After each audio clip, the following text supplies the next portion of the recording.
Break के बाद आपका स्वागत है। भारतीय मूल के सीईओ सत्या नडेला को मिली बड़ी कामयाबी। सत्या की अगुवाई में माइक्रोसॉफ्ट बनी दुनिया की दूसरी सबसे कीमती कंपनी। अब माइक्रोसॉफ्ट से आगे सिर्फ एप्पल है।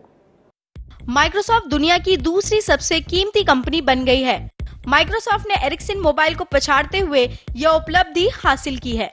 इसे कंपनी के भारतीय मूल के सीईओ सत्या नडेला के लिए बड़ी कामयाबी के तौर पर देखा जा रहा है।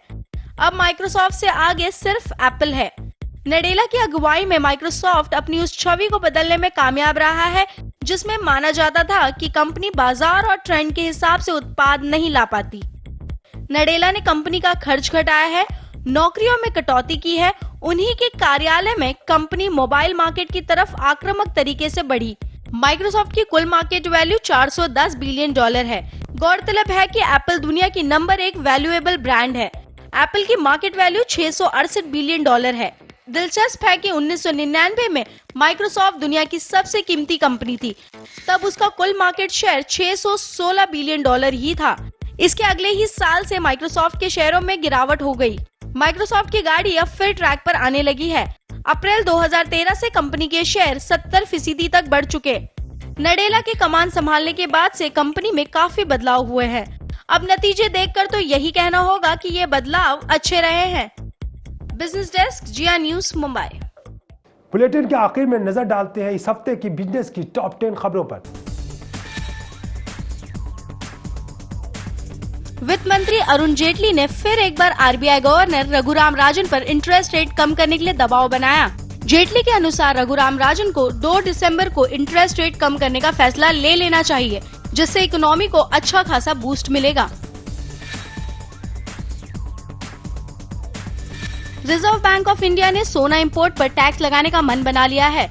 आरबीआई मौजूदा कानून से एक बार फिर चर्चा करेगी और फिर जरूरी बदलाव करेगी।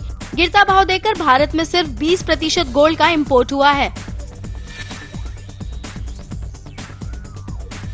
सेबी ने जानबूझकर कर्ज नहीं चुकाने वालों के खिलाफ कड़ा रुख अख्तियार किया है। ऐसी कंपनियां या इकाइयों के बाजार में कारोबार पर रोक लगाने की तैयारी कर रहा है।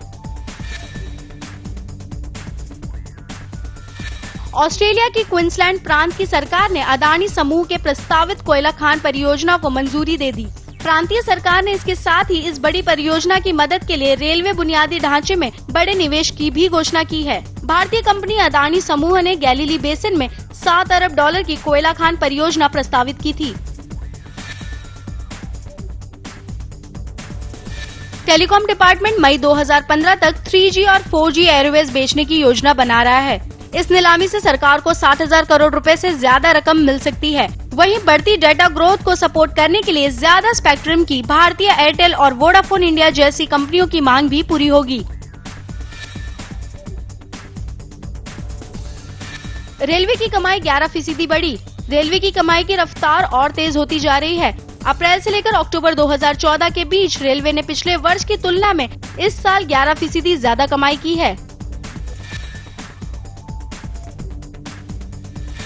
निजी क्षेत्र के एक प्रमुख बैंक ING वैश्य बैंक का एक अन्य प्रमुख बैंक कोटक महिंद्रा में विलय होगा। यह जानकारी कंपनी ने एक बयान जारी कर दी। बैंक ने अपने बयान में कहा कि 20 नवंबर 2014 को हुई उसके बोर्ड की बैठक में इस विलय को मंजूरी दे दी गई। भारत में और हाइब्रिड वाहन लाने पर विचार कर रही है Toyota. Hybrid sedan car Camry को मिली प्रतिक्रिया से उत्साहित जापानी कार कंपनी टोयोटा भारत में वैकल्पिक ईंधन प्रौद्योगिकी वाले इस तरह के और वाहन लाने पर विचार कर रही है। BSE लिस्टेड कंपनियों की टोटल वैल्यूएशन करीब 100 लाख करोड़ के पास पहुंच चुकी है। फिलहाल BSE में मिड कैप लिस्टेड कंपनियों की मार्केट कैपिटलाइजेशन 99,47,809 करोड़ रुपए है। TCS, ONGC, RIL, Tata Motors जैसी ब्लू चिप्स कंपनियों की मार्केट वैल्यूएशन 1 लाख करोड़ है। देश की सबसे बड़ी SUV और यूटिलिटी व्हीकल बनाने वाली कंपनी महिंद्रा एंड महिंद्रा ने 2300 गाड़ियां रिकॉल की है। इनमें महिंद्रा एंड महिंद्रा की सबसे ज्यादा बिकने वाली SUV स्कॉर्पियो के अलावा XUV 500 और ज़ाइलो भी शामिल है। फिलहाल इस वक्त के बुलेटिन में बस इतना ही। मुझे दीजिए इजाजत। आप देखते रहिए जिया न्यूज।